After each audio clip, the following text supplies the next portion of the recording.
Ouais, salut à tous, salut TikTok, salut YouTube, salut tous ceux qui sont là. Et on est aujourd'hui dans Socrate. Ouais, Socrate, ou plutôt je sais que je ne sais rien. Alors, qu'est-ce que ça signifie? Je sais que je ne sais rien. Alors, pour tous les gens qui sont là, vous savez plein de choses. Vous savez que vous avez un téléphone, vous savez que vous avez des appareils, vous savez que vous avez des voisins, des voisines, vous vivez dans un monde et on peut se questionner sur je sais que je ne sais rien. Alors, qu'est-ce que ça peut signifier quand Socrate dit je sais que je ne sais rien? Et la phrase qui suit, c'est rien est quelque chose puisque je peux le nommer. Et c'est ça, le secret de Saint Jean de Jérusalem, où le secret de toute chose existe par définition, puisque rien est nommé, et donc rien est défini absolument, et il est défini d'ailleurs de rien. Alors, bien sûr, dans rien est quelque chose, puisque je peux le nommer, ou je sais que je ne sais rien, puisque il faut commencer par cela. Lorsque vous trouvez une problématique dans la société, surtout dans la société moderne telle qu'elle est aujourd'hui, on se retrouve à penser qu'on ne sait plus rien de ce que font les gouvernements, de ce que font nos voisins. Peut-être que ce que font nos voisins ne nous regarde pas, et cela ne nous regarde pas, ma chère Simone et mon cher Thierry. Alors, bien sûr, Léon plutôt, je dirais. Alors, c'est un très très bien, c'est un très très bon, c'est une très très bonne chose pour démarrer. Je sais que je ne sais rien, voilà. On va rétablir, parce qu'il y a un petit souci de son, je crois, sur TikTok. Voilà, et ça va redémarrer de plus belle. Donc, sur je sais ce que je sais que je ne sais rien, puisque c'est l'adage que Signet ou nous a parafé, ce qui est venu jusqu'à nos jours de ce qu'en disait Socrate.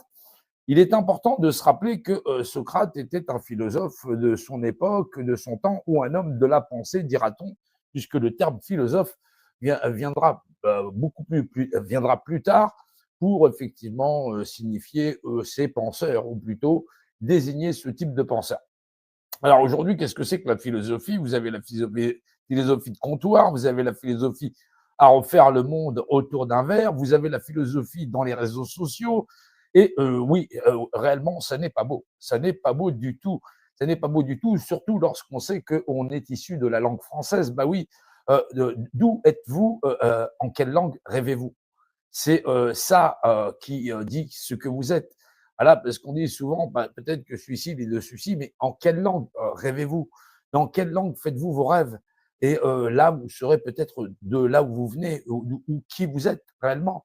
Voilà, c'est facile d'agiter des drapeaux, ça, mais dans quelle langue rêvez-vous? Oui, donc je sais que je ne sais rien, et donc je ne sais toujours pas dans quelle langue vous rêvez. Et cela vous appartient, ça appartient à vous. Mais nous, nous qui sommes issus de la langue française, on a beaucoup de référents ou de références traduites, par exemple, des Grecs à aujourd'hui, dans l'art de nous dire, effectivement, réveillez-vous, vous êtes bien quelqu'un et vous êtes bien quelque chose. Alors, parce que vous êtes bien quelque chose et que vous êtes bien un être vivant, un être humain, de chair et de sang, et que effectivement vous ne confondez pas votre image dans votre miroir, ce reflet abstrait, cette forme d'abstraction de vous-même, parce qu'en plus ça a la tronche à l'envers.